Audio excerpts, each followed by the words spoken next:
Bonjour aux lecteurs de notre chaîne YouTube et aux membres du forum de rcmac.com. Alors là, j'avoue que j'en ai marre de recommencer les vidéos, alors à va ou à veut, c'est pas grave. Donc on en est sur la 7e vidéo sur le montage du CRX2 à carrosserie 504. Et la vidéo précédente, c'était l'étape D, on avait fait le montage des amortisseurs, c'est vraiment hyper sympa ces amortisseurs, c'est un look vraiment réaliste, et il y a énormément de possibilités de réglage. Et il restait à monter, cette étape D, elle est assez longue, parce qu'il y a le montage des amortisseurs aussi sur le châssis, sur les ponts, et aussi le montage des biellettes sur le pont. Et je crois que c'était l'étape 5, la vidéo 5, il y avait une interrogation sur la longueur des biellettes. Voilà, donc je savais pas s'il fallait mettre les longues devant, derrière, enfin voilà. Donc c'était, je les ai montées, parce que de toute façon c'est vite rectifiable. Alors ce que je vous propose, ce que je vous propose, c'est que je monte les ponts hors caméra, parce que vraiment ça va durer 3 plombes si je fais des essais. Et une fois que ce sera monté, je vous donnerai la bonne solution définitive. Alors, ça serait bien qu'Hobbytech il précise un peu sur la notice. Alors, je sais pas si tout le monde a eu la difficulté, mais c'est absolument pas grave, hein, c'est pas bien grave, parce qu'après il suffit, on en a pour 30 secondes pour les inverser. Mais c'est vrai que ça serait bien de mieux noter ce point. Et je vais en profiter, comme je dis, de modifier un peu les fixations, modifier, c'est un grand mot, au lieu de mettre des vis tête bombée, comme le reste, je vais continuer à mettre de la visserie inox, tête cylindrique. Alors, je fais le montage, déjà des biellettes, comme ça me permettra de confirmer si c'était bon ou pas. Alors, comme d'habitude, moi je rectifie pas, je fais pas la vidéo, après je vois que ça va pas, et je supprime, je fais le truc, et quand je fais des erreurs, je le dis après. C'est pas un problème pour moi, tout le monde se plante. C'est pas un souci. Allez, go, on monte les biellettes. Enfin, je dis enfin, j'ai réussi à monter comme je le voulais, comme ça devrait être monté, tout ce qui est tirant et suspension. Alors je vais vous parler un peu de mes petites aventures, et je pense que j'ai pas été le seul dans le cas. Les deux seuls que je connais, du coup, CRX2 dans mon coin, je m'aperçois qu'en fin de compte, ils sont mal montés. Alors que je vous explique. Il y a ici sur la notice, c'est vrai que c'est pas bien indiqué. Là, faut vraiment. Alors ça, j'ai contacté Imodel, Christophe de chez Imodel hier. Alors c'était un jour férié, on était le 11 novembre. Alors c'est sûr que bon, je l'ai contacté pendant ses congés, j'y ai pensé qu'après. Bon, enfin bref, je lui ai quand même signalé. Et je lui ai dit, le problème c'est que la notice, déjà, il devrait indiquer les tirants longs là, les tirants, voilà, les tailles de tirants à l'avant, à l'arrière. Bon, déjà, mais la logique, c'est que les longs sont à l'arrière, comme j'avais marqué là, et les courts à l'avant. Sauf que là, on voit, il y a la chape coudée ici, qu'on voit, elle est montée sur une biellette longue. Et ça, la chape coudée, elle va sur le train avant. Alors ça aussi, c'est pas bien clair quand on regarde la notice. Alors ça, c'est après. Qu'est-ce qui indique? On voit pas de chape coudée. Alors le seul truc qu'on peut voir, c'est à l'avant. Ici, là, on voit le petit tiret, là, le petit renfort. Sur les chapes, on le voit pas ici. Donc on se dit, la chape, elle est devant. C'est logique. Sauf que c'est une chape longue. Alors, je rappelle, je reviens en arrière. Tac, tac, tac. Ici, vous avez donc la 61,4 mm. Eux, ils montent des chapes droites. Et la 72,3, donc la plus longue, ils montent une chape droite, une chape coudée. Donc ça, logiquement, ça va à l'avant, mais c'est une longue. Alors donc, moi, j'ai respecté, comme d'habitude, je dis, moi, je rectifie rien quand je fais le montage, même quand on va dans l'erreur, je le continue, quitte à après, on voit ce que ça fait. Et là, allez vous y retrouver là-dedans, là. Ça manque d'indications, c'est pour ça que je dis, il faut vraiment je pense qu'ils vont le faire, qu'ils vont modifier un peu la notice pour faire des indications, voilà, qui soient plus pertinentes. Et après, il y a le montage des biellettes, voilà, vous voyez, c'est une étape, l'étape D, qui est assez longue. Alors, pour les amortisseurs, la fixation haut, je pense que ça pourrait être un peu amélioré encore, la vue. Mais c'est surtout au niveau des tirants de suspension. Alors là, si on monte, alors je l'ai pas fait en photo, je l'ai pas fait en vidéo quand j'avais monté la première fois, si on monte comme eux, ils indiquent, donc c'est-à-dire logiquement, ça veut dire comme on se retrouve avec une biellette longue à l'avant, on monte toutes les biellettes longues à l'avant. Les amortisseurs, en fin de compte, ils ont un angle ici. Voilà, le pont, il est un peu plus avancé. Et non, on le sait que moi, j'ai regardé sur des voitures d'expo, c'est bien droit et c'est logique, comme là, voilà. Et on se retrouve avec un angle. Alors j'ai dit ça va pas. Alors j'ai démonté La chape, ici, je l'ai montée sur une courte, hein, sur la biellette courte, et j'ai tout inversé. Et là, c'est bon. Voilà, donc là, on a les amortisseurs qui sont parfaitement droits. Il n'y a pas de problème. Donc, je rappelle, hein, quand vous faites le montage, ne suivez pas trop la notice à ce niveau-là. Toutes les biellettes longues, elles vont donc à l'arrière. Et à l'avant, l'erreur à rectifier, c'est que ici où il y a la chape qui est coudée, d'ailleurs, regardez, on ne voit pas trop le renfort, là. Voilà, qui est ici. C'est comme ça qu'on reconnaît. Alors pareil, même le sens, là, ça devrait être indiqué, le sens de montage. Enfin bon, bref, c'est à peu près logique quand même. Il faut... D'ailleurs, je me demande si ça serait pas dans l'autre sens. Voilà, ça, je me pose la question. Il y a le dégagement, pourquoi c'est faire? Est-ce que ça serait pour le cardan? Tiens, ça c'est quand même un truc aussi là qui est pas bien indiqué, parce que le problème, c'est que sur la boîte, c'est un prototype. On voyait bien, regardez, c'est des amortisseurs avec des ressorts extérieurs, c'était le prototype, qu'avec des biellettes droites.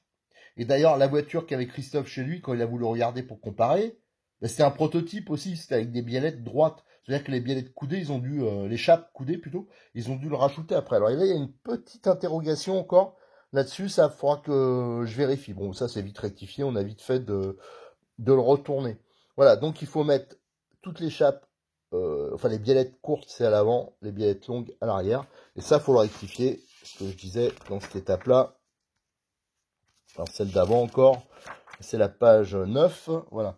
Il faut inverser. Pour moi, hein, j'ai pas encore la confirmation, mais pour moi, il faut inverser. Il faut monter la chape coudée, qui va donc à l'avant, sur la biellette la plus courte. Hein, voilà, l'ensemble le plus court, il doit être placé à l'avant. Ouh, voyons, c'est... alors ça, le problème, c'est cette histoire de sens aussi. Ben, pareil, j'ai pas d'image, j'ai rien qui m'indique exactement comment le monter. On le voit pas hein, sur la notice. Et on peut pas se fier à la boîte non plus. Alors ça, pareil, c'est pas des choses extrêmement graves, parce que c'est pas...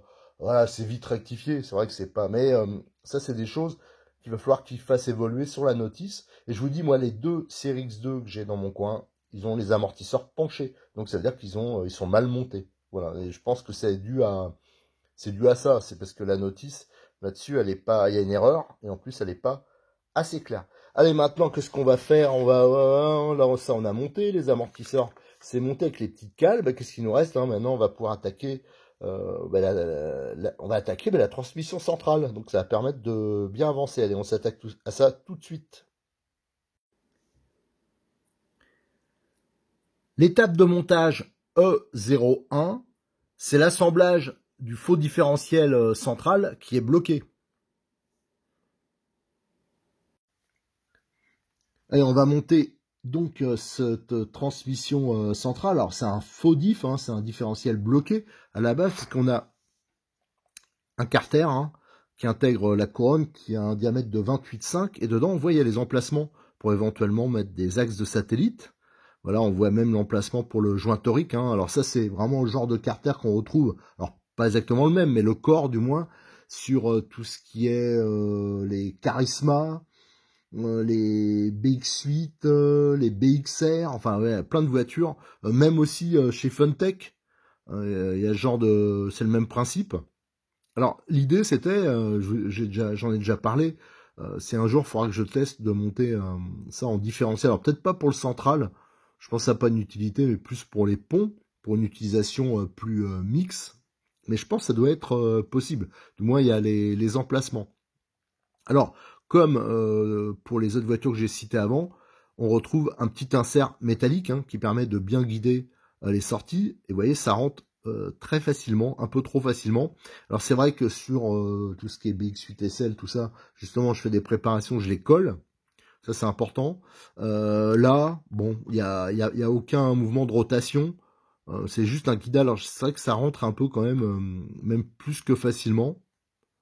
Ouais, bon, mais je pense que ça c'est pas très important. On trouve les roulements. Alors là, les roulements, c'est la même taille que les voitures citées précédemment. Hein. C'est toujours du 15-10-4. Voilà, donc ça vient se mettre comme ça. Voilà. Ça, c'est du classique. Et on a un tout petit roulement qui va venir se mettre en bout de sortie, puisqu'il y a un pignon de sortie qui sera sur une des extrémités, plutôt de ce côté-là, et il y aura un roulement à l'extrémité pour le guider. Et alors ça, c'est un roulement pareil de taille relativement standard, c'est du 8, 5, 2, 5. Voilà, donc lui, il viendra se mettre ici, je pense. Ouais, ça doit être ça, voilà, c'est là. Qu'est-ce qu'on a? Donc on a cette pièce en alu qui va un bloc diff, hein. Alors ça, on le retrouve pareil sur pas mal de crawlers. Alors c'est le même que chez Charisma, je pense. Voilà, donc ça vient se mettre dedans. C'est une belle pièce, hein, c'est plutôt pas mal ce qu'ils ont fait. Alors là, j'ai du mal, voilà, là il est enfoncé, ouais. Et donc les sorties, elles viennent se mettre directement dedans, et c'est ça qui va faire l'entraînement et le bloquer différentiel. J'avais regardé, toujours pour cette histoire de éventuellement le transformer un jour en version avec des différentiels, des vrais différentiels. Les sorties là, si je regarde, là j'ai pris un planétaire de BX8 SL, et en fin de compte, le méplat est bon, mais c'est un peu trop large. Donc je pense qu'il suffirait de légèrement diminuer sur les côtés pour que ça rentre, hein. Il n'y a vraiment pas grand chose. Donc ça doit être possible. Alors après, il faut peut-être légèrement le raccourcir pour laisser passer les axes de satellite. Bon, ça c'est un autre sujet, mais c'est juste pour montrer ce qui est possible ou pas. Les trous là, les fixations, c'est des vis de 2,5. Voilà. Alors ce qui est bien, c'est que c'est des têtes cylindriques.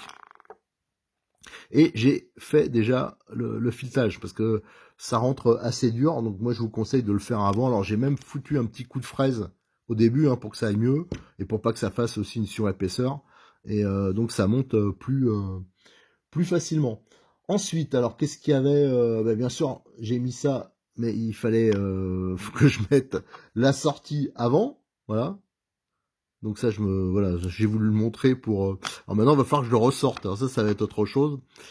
Hop, de toute façon, il faut que je fasse mes petites photos entre. Voilà. Hop, là, ça ressort. Hop. Bon, de toute façon, je vais le ressortir.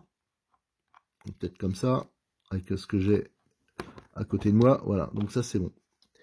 Donc si je veux le monter, alors je regarde la notice en même temps. Côté corps, donc c'est celui-là qui va monter là. Donc ça rentre là. Et après, ça vient directement. Et là, hop. Là, on est bon pour ce côté-là. Là, il n'y a pas de problème. Et de l'autre côté, c'est comme ça. Alors tiens, ce qui est étonnant, je regarde, hein, en même temps, parce que ça rentre dans le logement où normalement vient se mettre le joint torique. Et ils n'ont rien prévu spécial. Bon, bah alors c'est comme ça. Voilà. Et ça vient se mettre là. Et là, il n'y a plus qu'à fermer le carter. Alors, je vais mettre les vis, hein, je vais vous épargner ça. Une fois que j'ai mis les vis, je vous retrouve pour la suite du montage. Voilà, j'ai assemblé le faux différentiel. Voilà. Et il nous reste à mettre donc le pignon, hein, qui va se monter là. Donc il y a une petite goupille qui fait 2 de diamètre, hein, pour une longueur de 6,7. Voilà. Donc ça. Là, vous avez le logement de la goupille pour l'entraînement. Et là, on va mettre le Cerclipse. En tout cas, il n'y a pas de jeu, hein, ça va passer juste. Voilà. Alors, si j'espère que je ne vais pas le faire sauter. Parce que ça, c'est ce qui arrive. Voilà. Là, on vérifie qu'il est bien dans le logement. Voilà, ça, c'est nickel. Et au bout, viendra se mettre le petit roulement qui va servir à guider l'ensemble. Donc voilà, ça, c'est monté. On va pouvoir passer maintenant à l'étape suivante, hein. Je regarde en même temps, c'est l'étape E02. L'étape de montage E02, c'est l'assemblage de la transmission centrale.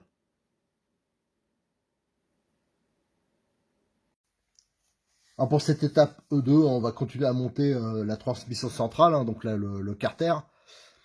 Et à savoir que je séparais en 2 parties, parce que c'est assez long. La première partie, on va assembler donc le carter, le faux différentiel dedans, toute la partie transmission. Et ensuite, on fera une autre partie, ce sera le montage de la couronne du slipper.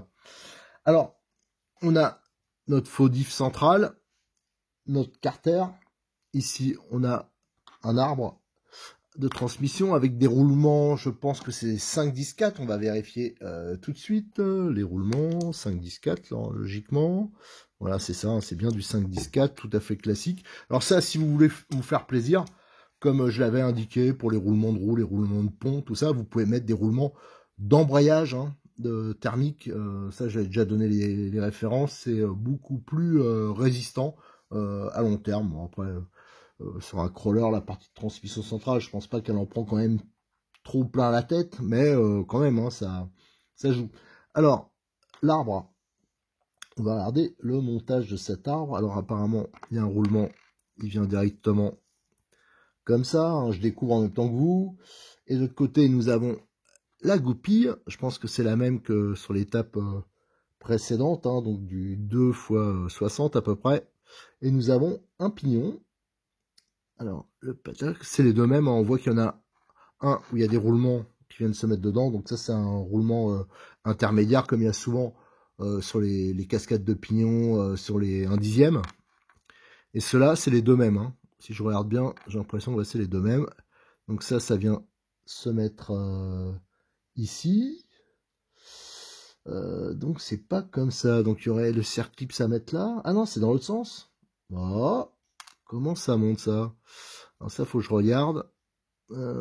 Ça, le roulement. Attendez, alors je vais quand même zioter un peu parce que je comprends pas trop le montage. Le montage, j'ai l'impression que c'est plutôt comme ça. Le circlips, il va, voilà, c'est plutôt dans ce sens-là. Il y aura la goupille là, le circlips là. Alors ça, je vais le monter hors caméra parce que là, j'ai pas la place. Donc, je monte et je reviens vers vous. Donc voilà, c'est fait. J'ai monté le pignon dessus, hein. Donc il faut bien le mettre avant. Après, on met la goupille. On le ravance et après, on peut mettre le circlips. Alors faites attention, faites à un endroit, je sais parce que je l'ai fait sauter, bien sûr. Un endroit où vous pouvez le récupérer, hein, le circlips, parce que s'il part et que après vous faites... vous le trouvez plus, que vous n'en avez pas en rab, vous serez couillon. Alors là, le roulement, il va venir se mettre... Voilà, on met le roulement ici. Et ça va rentrer là, au fond. Voilà. Alors ça rentre... poil du chat, il y en a partout, c'est l'horreur, elle vient de passer. Donc ça rentre un peu libre, je trouve. Bon, enfin, voilà. Ici, j'avais monté le pignon intermédiaire, j'ai mis les roulements dedans. Voilà. Hop. Alors pareil, là-dedans, je trouve que ça rentre un poil libre. Alors il y a plein de solutions, hein. On peut mettre du sel roulement, on peut pointer aussi avec un tout petit pointeau, on fait des petits marquages, comme ça le roulement il rentrera bien dur, c'est pas vraiment un problème. Là, je vous avoue que je l'ai pas fait parce que c'est pas ma voiture. Alors autant je change la visserie, je fais des petits trucs comme ça, c'est pas un problème, mais si la personne elle voulait pas qu'on pointe, par exemple, c'est ce que j'aurais fait moi perso, bon, ça peut poser après problème, donc je préfère pas m'aventurer là-dedans. Voilà, donc là on a déjà... Vous voyez, la transmission là est bien avancée. Et après, il suffit, on n'a plus que le différentiel à monter dedans. Donc c'est dans ce sens-là. Voilà. Et nickel. Et vous voyez, vous avez la transmission qui est assemblée. Donc on va pouvoir maintenant fermer le carter. Alors je vois qu'il y a une petite vis. Tiens, il faudra que je regarde. Ah ben je vois. Je vois. Parce que ça, il faudrait le monter après. En fin de compte, il y a une petite vis qui vient se mettre au fond. Et qui permet de monter la plaque moteur. Donc je pense que c'est comme ça. Voilà. Et ça vient se mettre... Ouais, ça, faut que je regarde d'un peu plus près. Voilà, c'est une plaque comme ça. Bon, faut que je regarde. En tout cas, il y a une vis qui vient se mettre là, qui est indiquée une vis 3x16. Alors, faut que je regarde, hein. Je vais déjà faire mes petites photos, hein. Je vais couper pour faire les photos. Et après, je ferai la fixation de la plaque. Mais déjà, je vais faire les petites photos pour le sujet, pour alimenter le sujet sur le forum. Alors, j'ai monté la vis 3x16, alors j'ai mis une tête cylindrique, hein, ce sera, je pense, bien mieux que les têtes bombées d'origine, hein. Surtout là, si on foire la tête, là, pareil, tout est mort, quoi. Genre, pour les démonter là, ça va être vraiment compliqué. Donc, je préfère assurer le coup. Donc ça, je l'avais pas vu, hein. C'est vrai qu'il fallait fixer déjà la plaque, alors j'ai mis avec un peu de frein filet. J'ai mis la taille d'origine, et voilà, ça dépasse légèrement. Alors maintenant, on va pouvoir monter le différentiel. Voilà.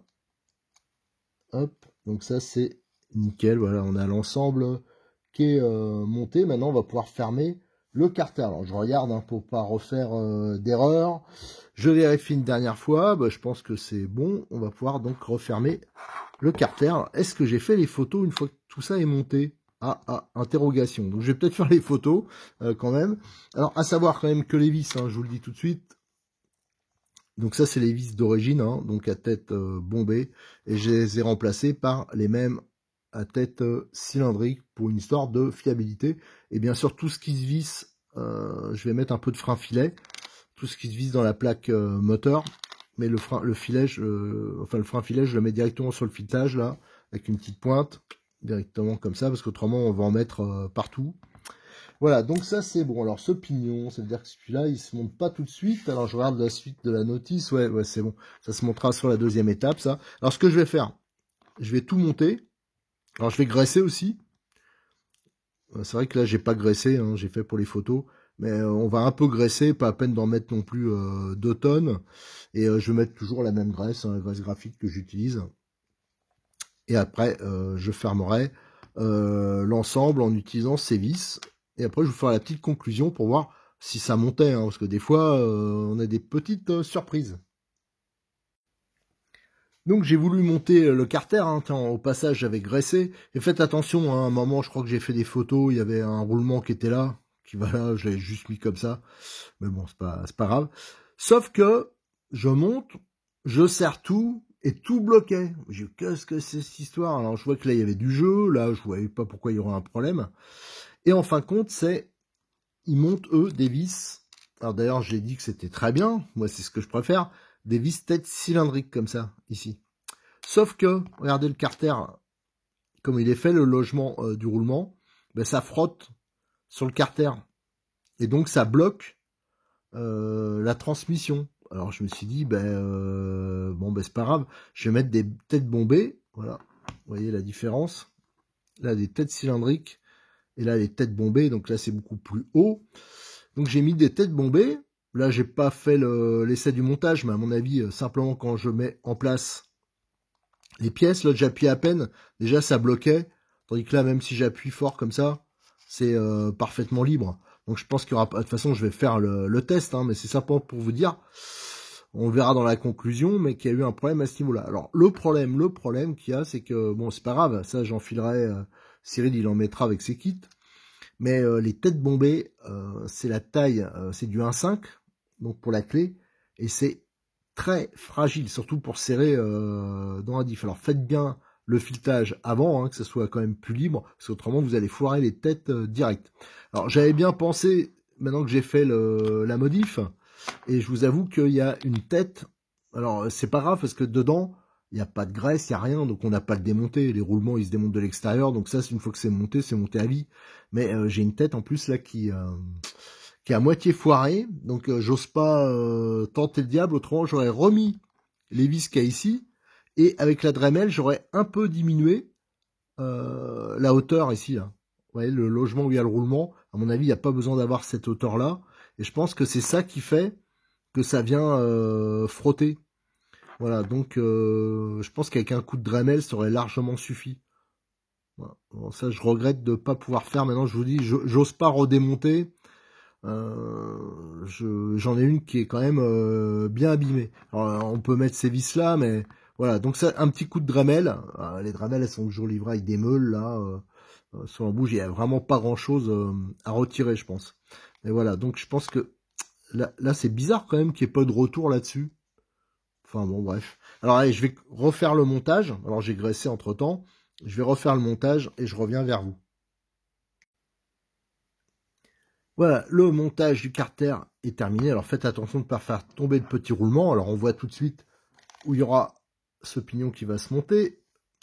Ça, je pense, c'est peut-être pour l'inversion de sens de rotation hein, des cardans. Comme vous savez, ils ne tournent pas dans le même sens pour éviter l'effet de couple. Donc ça, c'est assez original. Ça sera sur l'étape suivante. Hein. C'est toujours l'étape E2, mais je vais la couper en deux. Et là, la transmission, elle est libre. Voilà, donc c'était bien un problème avec les vis qui frottaient sur le carter. Mais je vous dis, hein, faites pas comme moi, l'histoire de mettre les têtes bombées à foire, mais hyper facilement. Je pense que le mieux, il suffit de mettre un tout petit coup de Dremel au fond, là, au niveau du logement. Et je pense que ce sera largement suffisant. Voilà, donc ça c'est monté, donc à part ce petit problème là, qui est je pense facile à résoudre, mais sur l'instant, quand j'ai monté, ça m'a surpris, quoi. Je monte, tout était bloqué, et j'ai vu, il y avait la trace de frottement. Donc ça, c'est, bah voilà, si on avait pu l'éviter, ça aurait été pas mal, mais bon, c'est comme ça. Alors, ce que je vous propose, on va arrêter la vidéo là, parce qu'on a déjà fait assez long, et sur la prochaine, on reprendra la suite de cette étape 2, donc le montage de la couronne du slipper. Allez, à très bientôt sur notre chaîne YouTube et sur le forum de rcmag.com.